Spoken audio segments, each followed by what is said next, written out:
Welcome to the Everyday Magic Podcast. I'm Anya Rock. And I'm Dr. Sophia Trivena. We've been best friends for 25 years, united by the belief that no matter what life throws at us, we can always find the magic.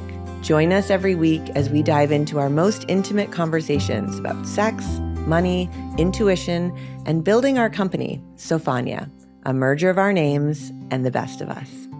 So Sofanya is a merger of our names, and we always say it's a merger of the best of us. And that really sounds wonderful, but it has a lot of meaning because it's the best of everything we've lived.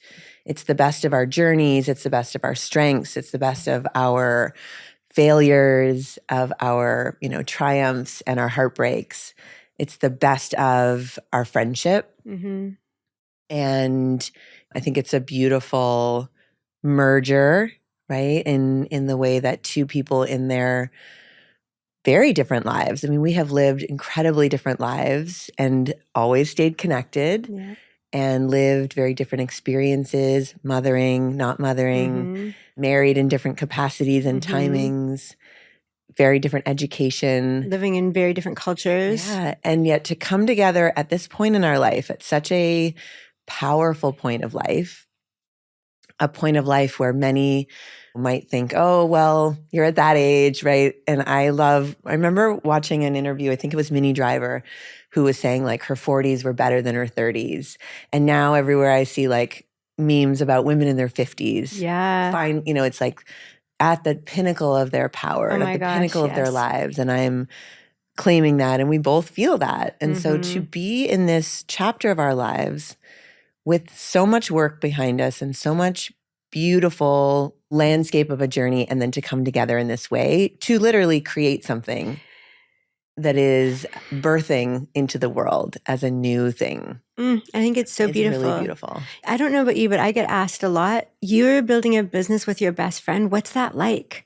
Right. Why each other? Mm-hmm. What made that happen? What's the beauty of it? You light up when you talk about it. Why? Mm-hmm. I think it'd be really fun to use this episode to dive into that and share what lights us up by being together and where one of us ends and the other begins and how that works so well. Sure. Yeah. It'd be really fun to explore. And one more thing I'll add to this is I often connect with people 15, 20 years younger. I'm, almost 52. And when they tell me, oh, I got to do this by this age, or I should be further in my career at this point, et cetera. And I say, I'm actually taking a mosaic of 3 decades of very diverse experiences that didn't seem like they were building towards anything, that were all very like, now I'll be in corporate, now I'll be a professor, now I'll start my own consulting firm. Like, it doesn't seem like it could add up, but you might actually not peek into something until your 50s and 60s. I am creating my legacy company and just starting it now. Right. So I think it'd be fun to kind of trace the journey too, to show how these dots get connected and how there's no linear timeline and there's no societally, dictated time that you're supposed to accomplish X, Y, and Z to be successful. There's so many women that I talk to in their mid-20s that are like, I'm not there yet. I'm so behind. And I remember feeling like that. Same. Yeah. And now, that's the beauty of the lived wisdom, right? But to be able to look back at the bag of dots and realize like, oh, that's where the constellation is. Yeah. It's like we don't know why we're taking this journey, why I'm making this choice, why I'm going to this thing, why I'm saying yes to this. And like you said, it doesn't always feel connected. Yes. And maybe that's the beauty of living in this human experience, to be able, and especially to be in a place where we're using and celebrating all of those dots to create this company. Yes, I think we should deep dive into these dots and how they took us each on our meandering path and then wove us into a beautiful braid with the third entity of our expression, Sofanya, our company. Yeah, this comes up a lot now, and I'm out and talking about what do you do, and I share Sofanya. I had a group gathered around me the other day by the pool at a retreat that I was at, and it was like, they kind of kept coming in as I was sharing my vision of the company and what it is, and real differentiators, really things that are so unique. But I'm curious, what do you say? Why do people see you light up, and what do you tell them when they ask what Sofanya is? Yeah, when I just talk about building a business with my best friend and we're putting the best of us together and the name is a merger of our names, they all love that and light up. And I feel like it's really important in that conversation to talk about what they're going to actually experience. When our vision is launched, which really literally within months, they're going to have a direct experience of what Sofanya is. And what I say to them is, if you think about some of the biggest challenges you face in sleep or with your nervous system or emotional regulation or your skincare, and especially if you're a sensitive, intuitive person, those things are being, solved in a lot of different ways. But imagine them being solved in a way that uses the most natural ingredients and ways that you've never had before and has a lot of the benefits you're looking for without the side effects or the downfalls that a lot of those remedies come with. Imagine that angels came and said, oh, you have this problem. Here's the best that can be created on earth right now. And that we went and looked at the science to back it up, tried it ourselves and with clients and with a lot of people to find out this actually is different than anything else on earth. And it is worth bringing to a lot more people. And hey, by the way, do it with your best friend. So that's the main part of the story I bring forward, which then leads to the conversation, like what are the products and what do they do that's different and how do they do that? So we can talk about that. And then another part of the story I always talk about is the sacred ritual. And if you want to speak to that. Yeah, I just want to say too, like I always talk about your story of, finding each ingredient and biohacking the products and us finding ourselves together in the same city, which felt like divine guidance to come together. And you were bringing this, you had, been guided to bring these products to market. And it was the timing and kind of being in the cauldron together where we realized like, oh, we can actually bring our strengths together to build this. I always also point out that they're designed for the sensitive and intuitive nervous system.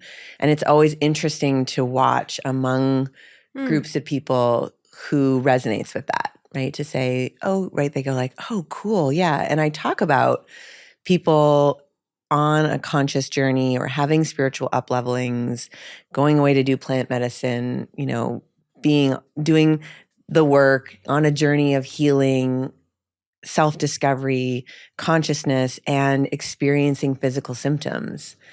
And that these products have been designed to support and to alleviate those symptoms so that your hardware is catching up with your software. And that for people just really lands. Oh, I'm so happy to hear that. Because 20 years ago when I began the depths of my spiritual journey, I gained all sorts of weight and my skin went all wonky and the sleep went all wonky. And I felt alone in those because we didn't have the internet in the same way, nor was anyone, nor were people having these types of experiences that were part of living room conversations in my world at that time. And I feel like the world's changed and maybe COVID, maybe just evolution of humanity, I don't know, but there's I'll be at a conference of very traditional finance people, and on the panel we're talking about our latest supplement. And that wasn't the world 20 years ago when I started to do this, but I was having the symptoms. Right. And so I was like begging for solutions. And I think whether you're in finance at a conference, there's always people in that audience who are, on a spiritual journey of their own, of healing or, plant medicines everywhere. And more people, it's more accessible than ever and more normalized than ever. And so more people are resonant with this idea of, and the nervous system conversation. People understanding, oh, that anxiety I feel, that feeling of panic could be my nervous system. I could be still responding to a trauma that feels real but isn't. Right. I have a video of me in Italy from a long time ago, maybe a decade ago, where I just got guided to go to this river by myself, and it was just me in this river for a whole day. And I was just naked in the sun and going in and out of the river, and I was meditating, and I was just feeling into how different I felt here compared to everywhere else I am in the world, where there's cities and people. And I was like, we do not know what it feels like to not have our nervous system with some sort of slight taser on it of activity and obligation. I felt so the opposite, but I was like, yeah, I'm feeling this. This is natural. This is inside of me.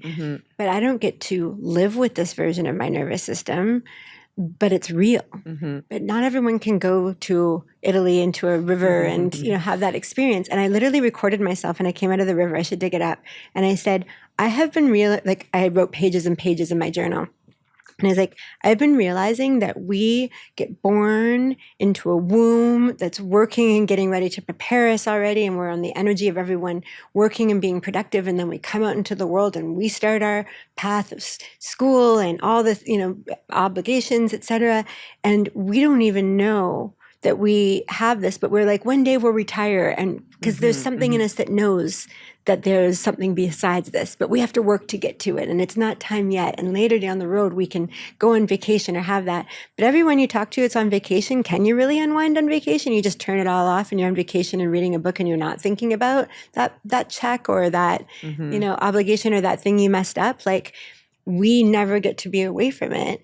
And I know a lot of people that retired because they exited maybe in their 30s or 40s a company, or they're 70 and retired. And everyone tells me they are so hardwired that even though they're done and they haven't had to work in 2 years, their nervous system's still waking them up. I mean, even from waitressing and grabbing the chits from, I would still 10 years later wake up grabbing things on my wall for that, right? The waitressing dreams. The waitressing dreams, right? Okay, and those blackboards of equations you can't read that go into infinity. Blackboards were mine forever from engineering. So our products are designed to support that on the physical level. So I came out and I said all of this and I said, I'm devoting the rest of my life to healing the nervous system. I said, this is the number one thing I can do for leaders, for consciousness, for peace, for sustainability, for the children of the world, the animals of the world. If we raise our consciousness, all the things I care about are going to get better as people heal their nervous system and access this version of me here right now that we all have inside of us that we never get to access. And that's when it began. And I started to get the ingredients for our products that literally take us from our fight and flight nervous system into our relaxed, higher connected nervous system. So how does a body oil or a face serum do that? Okay. So first of all, the skin is the largest organ on the body. And a lot of what's on the skin is either creating a barrier for you from free radicals and environmental damage, et cetera, aging, all of these things. So it's almost like the more you're held by your skin, the more you're held, right? So there's this, and some of these things get into the bloodstream, not a lot of them, but if you can actually be putting things that you could eat, like oils that you could eat on your skin in the right combination, you're really literally nourishing yourself rather than covering yourself with things that are actually magnifying things that can be cancer causing, for example, right? So there's that. But the whole ritual that we have that goes along, every single product has a QR code as well. So that QR code, when you go to the website, is going to lead you into it's like a portal. It's an invitation. Each product you'll buy will have a QR code on it. And that QR code will take you into a sacred ritual. Yes. And that sacred ritual then amplifies the relaxed nervous system. Yes. Yeah. So talk us through that a little. So your vision for it. Right. So I've talked about this in previous episodes, but how when we love on ourselves, our cells literally change. People I've worked with, many clients that I've worked with to do this, lose weight. Hair starts growing and hormones even out without us intervening with anything, with no supportive products. Some science calls it the placebo effect, right? And there's studies of, looking at cells under microscopes that have been loved on versus criticized, and they visibly look different. So when we are then on top of that, adding nature's ingredients that also support that cell structure, so you can use love that, changes a cell to be in its beautiful form. And then you can add a product that supports that cell to stay there. It's almost like they work together. And so the vision I had was that while you're putting on the serum, we're also going to be like loving on our face and not going, oh, my lips are too this or too thin or too fat or too wrinkled. We're going to be like, these lips are so beautiful. Like, I love looking at my lips. I love my jawline, not it's so jowly or whatever. Like, what if we put serum on with love, and the actual ingredients in the serum were infused with the frequency of love from the creators and made in a factory with women that love what they make. And the ingredients were harvested with love and came through Sofanya, a company that's built from love of two best friends. So literally all of the actual cellular structures are infused with love in the bottle, and you're loving on your skin at the same time. And you put those two together. That's what I dreamed and envisioned, because I always feel like we can just love on our skin, or we can just put good product, and both will do good things. But you do it together in a way that you ritualize and normalize, you're going to see even more magnified results. I'm thinking about this retreat that I was just at, and we had to go into pairs of or threes and have a mirror and point out everything that we love about our body. I love this. And the two women that were partnered with you would reflect to amplify the not only like, oh, I love, my collarbone. I love the way it just is so delicate and connects, and really like with that sensual self-love, self-reflection, but then to have it also reflected by other women. To say, oh yeah, I really do. I see that. That's so beautiful. Absolutely. Really powerful. I love this. So this reminds me of when I was, I'm going to say 25, and I was with 3 other friends, and we had come from an outdoor forest nature rave, and we were still a little bit on ecstasy. And we were dancing on a big picnic table, and this morning sunlight was coming up, and the sun was shining through all of the grass and the trees, and it was just the 4 of us. We had left the party, and we were dancing to the music in the distance and still having so much fun. And one of the girls was like, "Why do you not have body image issues?" And I was like, "What does that mean?" And she said, "You don't ever talk about not liking a part of your body." And I said, "Okay, I'm going to point at Sarah. Sarah tells me that her thighs are too fat. Let's all look at her thighs." And everyone's like, "Your thighs are perfect. We love your thighs." And I'm like, "Jen thinks her nose is too big." We're like, "Oh my God, we love your nose." I went through each person, and I was like, "So I could tell you what I think, but you're going to tell me it's perfect. So why don't we all just think we're perfect?" Yeah. And it's really not the norm. I mean, there's so much self-criticism, and that self-criticism is amplified by everything we see about fixing and creating and making ourselves different. So I think to be the antidote for that, the medicine, because you can buy this serum that tells you that your skin is horrible and you need it to fix it. I'm not, not everyone's doing that toxic sort of way of selling something, of course. Are we having pro-aging serum? Because we're pro-aging. Yeah, we are pro-aging. Yeah. You're gonna look old and beautiful. Right. The glow up. The glow up. Yes. I'm like, right? Yeah. There's a lot of people that say like anti-aging. Right. We reject anti-aging but we want to like vital aging, vibrant aging. Vitality. Yeah. We're glowing. Yeah. We're in our essence. Yeah. It's interesting. It is very interesting. Well, I like put a note on that one. We're going to come back. We're definitely coming back to that. And I hope in this episode, because I have things to say already. Of course. But in the spirit of what is Sofanya and what are these products and what are the experience that you're going to have with them and what is different about it. Right. Sticking with that through line, I would say that from the moment you engage with us, you're going to know that everything we're offering and connecting with you on is the belief that we are all beautiful. We can all love ourselves, even just that little bit more. And we can be an opportunity to remember and ritualize self-love. Right. And you have to not everyone has to, but a lot of people are. You want to put serum on your face. You want to put oils on your face. You want to put oil on your body, maybe, or these things are really new, maybe. But if you're going to be putting anything on your skin, why not do it in a way that, angels have guided the formula. So they're really doing things in a unique way and centering nature as much as possible and bringing the cleanest of science. So they work together. And amplified by love. And that the women that created the company and the women that created the products at the factory are all creating with love. And the power of the ritual, right? So we both have rituals in our lives. Ooh, do we? And I think let's speak to that. Let's speak to our rituals. Why is ritual important?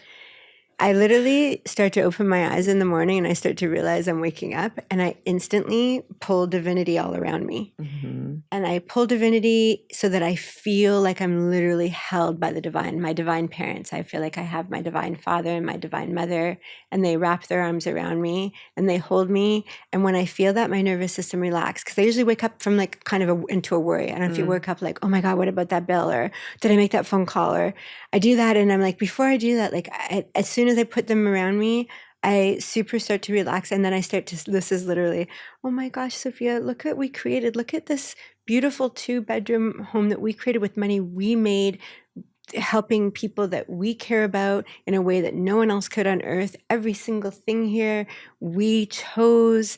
Like, I'm like talking to me and basically saying like, together with divinity, we created this. This is so beautiful. We have it so good. I love you so much. I get to spend the whole day with you. You're my best friend. You're incredible to be with. What spectacular things are we going to do today? And then I lie there cuddling with my dog, and I say this to her too. I'm like, Lila, we have it so good. We're so lucky. We're the best.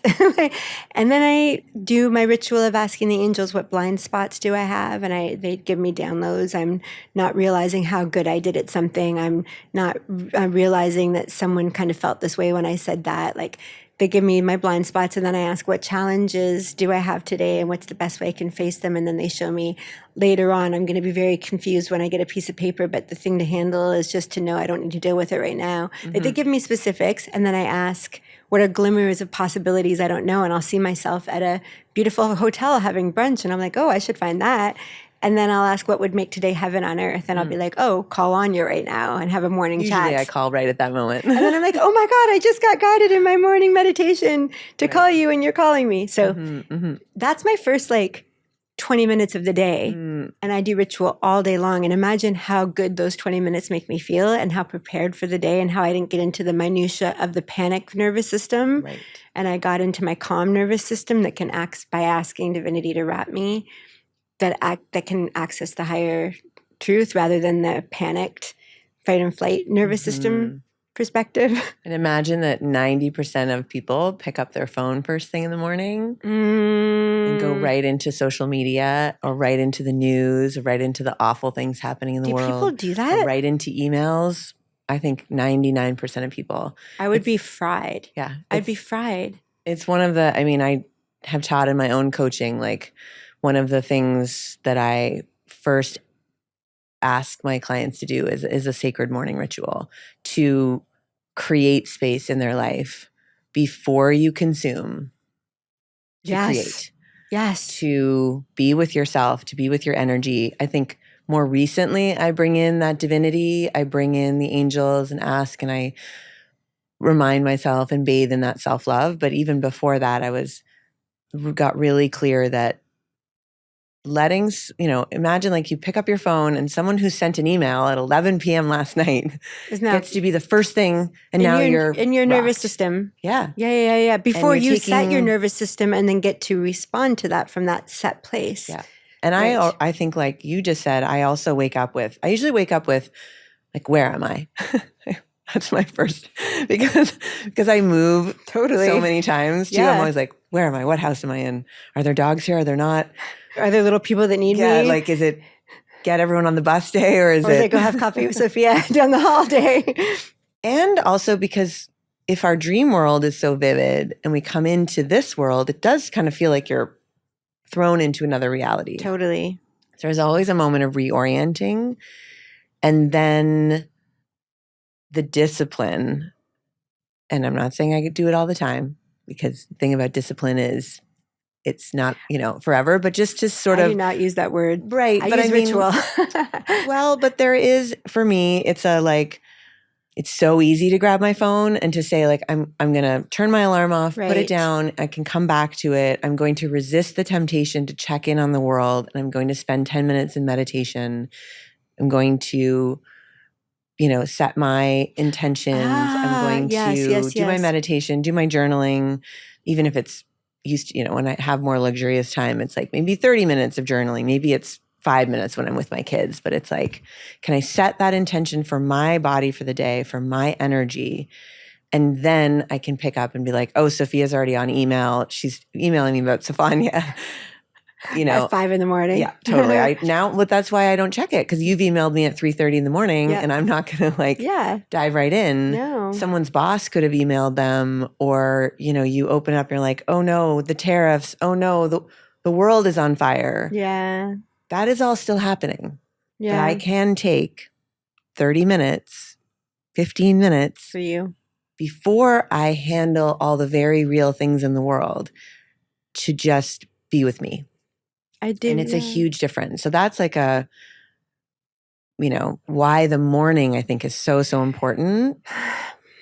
And it's interesting you said like the discipline versus ritual. Like I think the word ritual to me invokes a sacredness. An invitation. Yeah. A nourishment. Not an obligation, not a grind, not a depletion. Right. And it invites the sacred, it invites divinity, it invites something beyond what we know. We crave predictability. We crave routine. So much of life is always changing. We're constantly changing. And so something that we can anchor into, like if I'm moving from place to place, you talked about living in 25 countries and Airbnbs and never being in one place, but you always had a ritual, something that grounds you no matter what your outside surroundings. And I do think that's a nervous system regulator, is to be like, I know that I can predict, that I can count on, I can ground into this anchoring. Anchoring, I call it anchoring. Yep. Yeah. And so that I can also be in more flow with all the things that are unpredictable and changing around me. I love this. I love this idea. Here's the masculine and feminine again.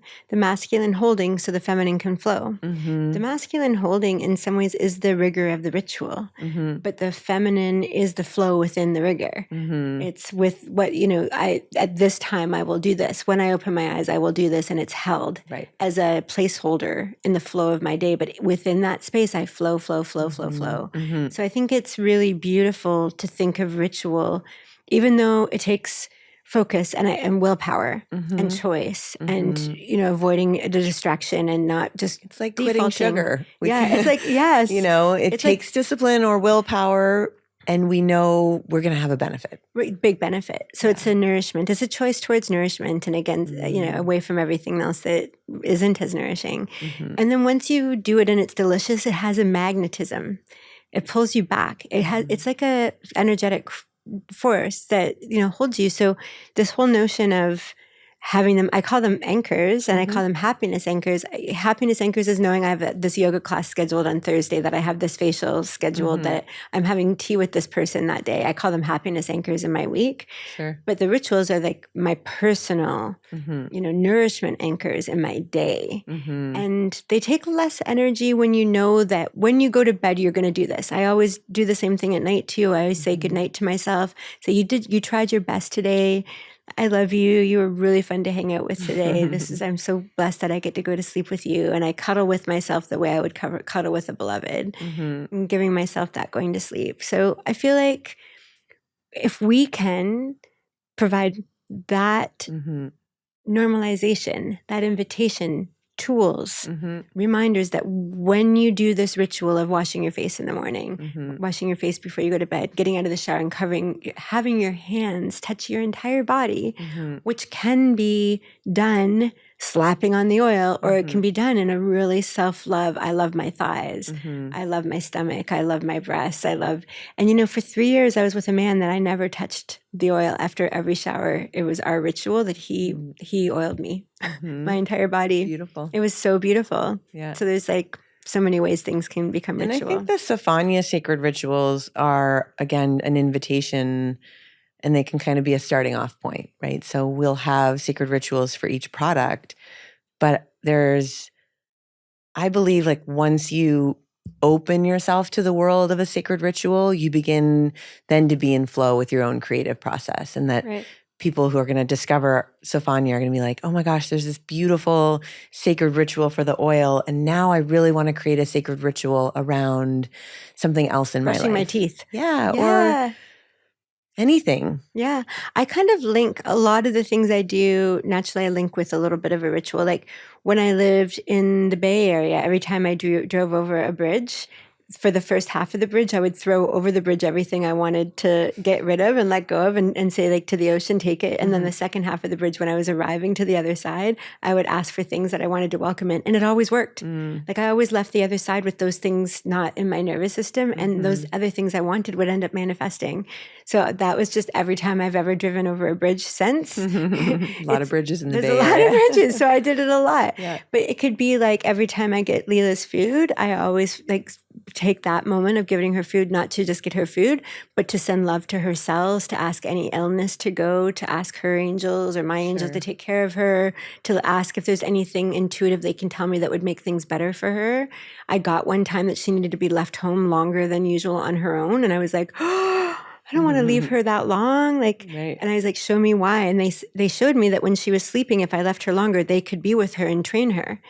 And if I came back, I was interrupting the training. And she had to go into this deep, deep, deep place for them to train her. And I did it for, I'm going to say 2 weeks. And I was cringing, and then after those 2 weeks, she, everywhere I went in the house, whenever I was busy doing something, instead of her being like, I want attention, she would just sit there and turn her back to me and guard me. They trained her to sort of just guard me when I get busy with something and have a job. It was beautiful. And that was all from me making a ritual of when I feed her, I ask for intuition if there's something I can do to help her. Right. And everything we do can be sacred. Right. It's an invitation to make every moment, right? There's a famous Jack Cornfield, first the ecstasy, then the laundry. Yes, right? yes. How do we take these beautiful moments and how do we make the most mundane? How do we make the simplest relationships, the most mundane of tasks, and bring our consciousness and our awareness and the celebration of the sacred moment to everything? And by all means, we're not going to get it right all the time, but it's just an invitation. It's interesting. I just this weekend showed someone my house, my apartment, and I showed them how I had done my closets to seem like you're shopping with spotlights on my purses that are on gold platforms and et cetera. It's like backlit behind boots on their individual shelves. Like I make it like you're shopping. And he was like, literally, he's like, hey, your house isn't always like this. And I was like, yeah, 95% of the time. And he's like, but what about like when things get messy? I'm like, each room has a place, a little pile will build up in one place, but then I'll deal with that pile.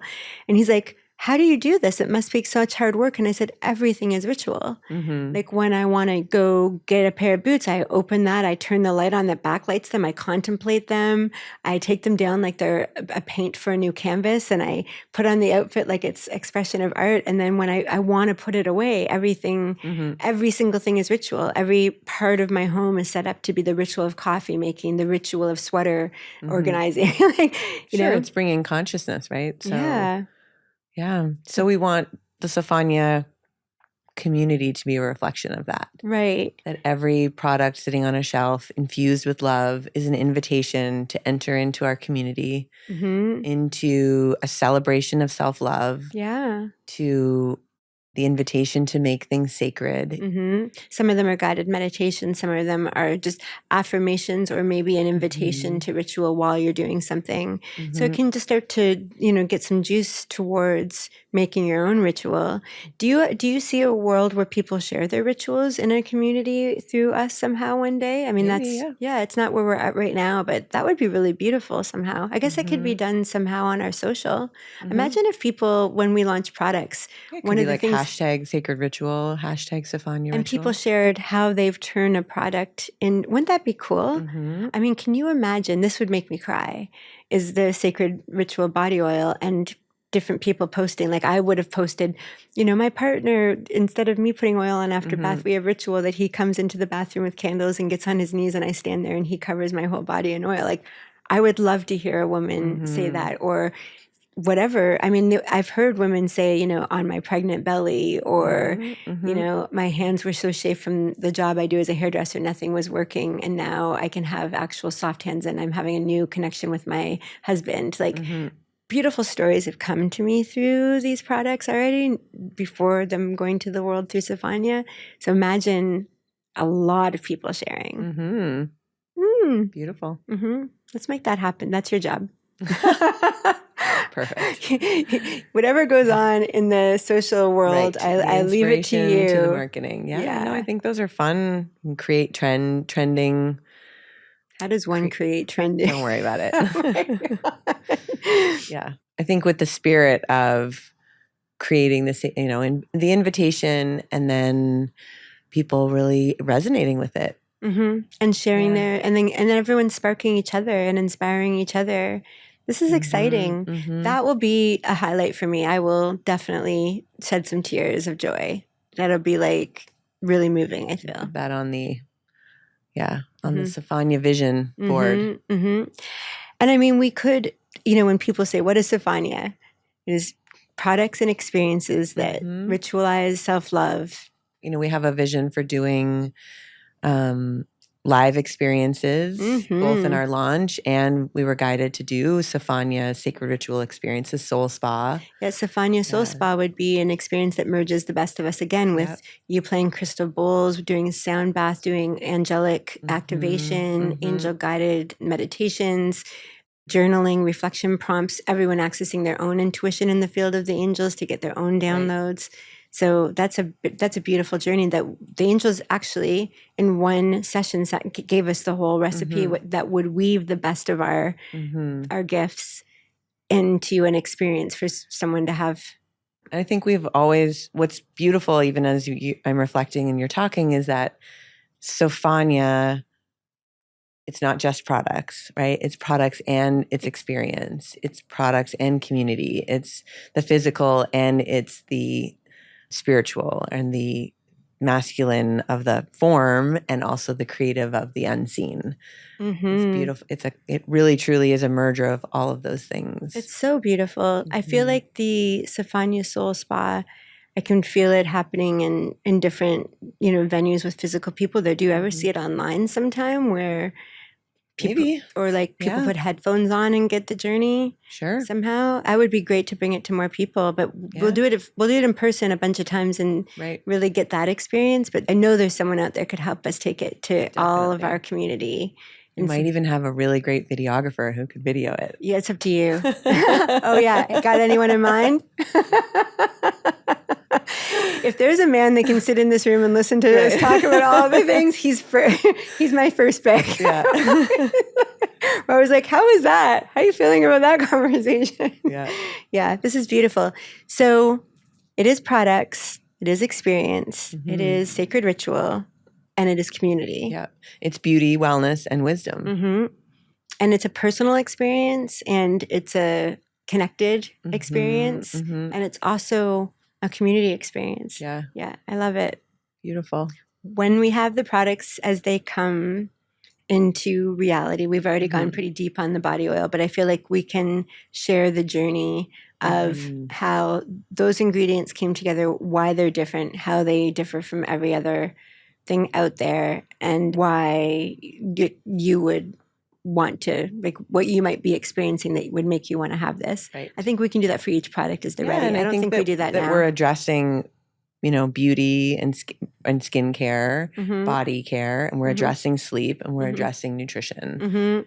And all of those are supporting the physical form in our nervous system.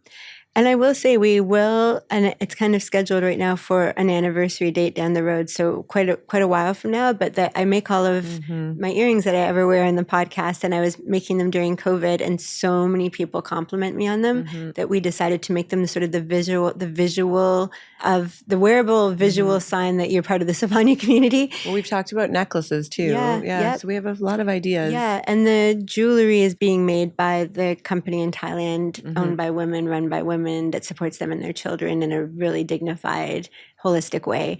So that's going to come way later. But I feel like that is a nice overarching understanding of what we're bringing. And then as we have each piece ready, we can deep dive on the podcast down the road when it's real time and ready to be held. I'm curious as we talk about Sofanya, and I'd love to just reflect on this. Like, we were guided to have a podcast about sex, money, and intuition. Sure. And building a business with your best friend. And I just think it's really a beautiful kind of... We really were, and we're really doing it. It's so hilarious. It's hilarious when we got guided to do it. It's hilarious that we do it every time. But I think, you could look at that and be like, but how are they connected? And I think it's really... Sex, money, and intuition? Well, and everything that we're talking about, Sofanya, we're like the sacred ritual and the beauty and products. And then the podcast being I love that the podcast is such a celebration of expression and life force energy. Yes. And our, people who listen reflect back like the mutual love and celebration of each other. And we talk about things that no one's really talking about. And that's part of all of it to me. Me too. For so many reasons. The original name of the company before it was Sofanya, before we weren't legally allowed to use it, was Beautiful, BE.U.Tiffle. I know you've always hated it. To make my point, it's about be you within beautiful. That to be beautiful is just being you. And we are so ourselves. I mean, we're as ourselves as we are with each other always on camera. I was talking to my sister and she's like, this happened, but I would never talk about that in the world, And I'm like, I would talk about it on our podcast. And she's like, right, you did talk about that on the podcast. I'm like, sis, the whole world, if I don't talk about it out in the world, is gone. Yeah. Now we just talk about it with a microphone in front of our face. All the time. And then we're both like, oh my God, what did we talk about? Right. But it's the authenticity. And every single episode, I have a cringy moment of like, oh my God, really? Am I going to say that? Is that going to be in the world? And every single time I look at it, I'm like, why not?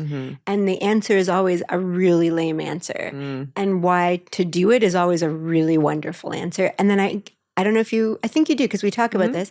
I always get a text or an email and I'm like, that exact thing I was most worried about, someone wrote me and said this. This changed my day, maybe my life. Or when you talked about this, it finally gave me permission to. And you said, you post yourself doing your workouts and you're like, should I post another video of me doing my workout? I feel like I'm supposed to, but really am I just going to keep posting all these workout videos? And that day someone messaged you and what'd she say? She said, I got a trainer. You inspired me. I finally started lifting weights. And I was like, amazing. Right? Yeah. Yeah. And I know that in some worlds they're like, oh, they're showing off, they're whatever. And in another world that we get to hear is you're inspiring. You made me know it's possible. You went through all of that and now you are having this type of life. You're in this kind of joy. You feel this way. And isn't that divine feminine leadership? Say more, goddess. Riff. Do a grand goddess riff. I think that's divine feminine leadership. I think that's walking the path and opening the portal and leading the way and walking side by side with our sisters and saying that, every experience has a lesson, that it's all happening for us, that we're not being silenced by someone else's idea of what is appropriate or not, that we're willing to talk about the things that we're experiencing because we trust that the inspiration, that the permission it gives, that we're creating another paradigm. And that is a different kind of leadership. And I think it's a feminine-led leadership. And divine feminine, not just female, but divine feminine. And again, we've talked about what divine feminine means to us. I would say divine feminine to me, if there's toxic masculine and then there's divine masculine, I almost feel like divine masculine is the opposite of toxic masculine. It's the healthy masculine. It's the one that's natural and it's connected to self and to source and to others. So I would say the divine feminine feels really similar to me. It's the healthy feminine, the empowered feminine, the fully expressed feminine, the unapologetic. And when I'll go further and say, I dream of a world where those two divinities come together. And it really often takes the women to rise together because they've been so squashed together that they can support each other in ways that they understand because they've been on the journey and help each other rise. And I really believe that when we rise and the masculine rises and then those two come together, that's going to be the pinnacle of what life can be on this planet in this life.